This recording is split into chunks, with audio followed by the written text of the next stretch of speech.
देऊळ बंद 2 हा सिनेमा ज्योतिषशास्त्राशी अतिशय संलग्न आहे. तो म्हणजे कसा?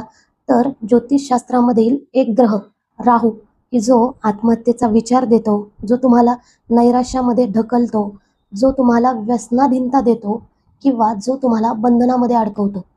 आणि अशा ठिकाणी गरज असते ती म्हणजे एका उत्तम गुरुची. ज्याप्रमाणे देऊळ बंद 2 या सिनेमामध्ये स्वामींनी मार्गदर्शन करून शेतकऱ्यांच्या आत्महत्येचा विचार बदलला, त्याचप्रमाणे जर आपल्याला राहू जन्मपत्रिकेत पीडा करत असेल, आपल्या आयुष्यामध्ये आपल्याला कुठलाच मार्ग सुचत नसेल, तर अशा वेळेला गरज असते ती गुरुच्या स्थापनेची.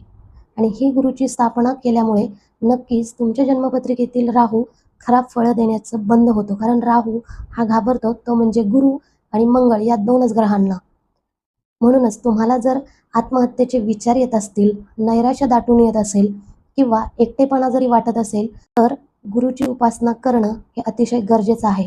तुम्ही गुरुचा मंत्र देखील घेऊन गुरुची उपासना करू शकता.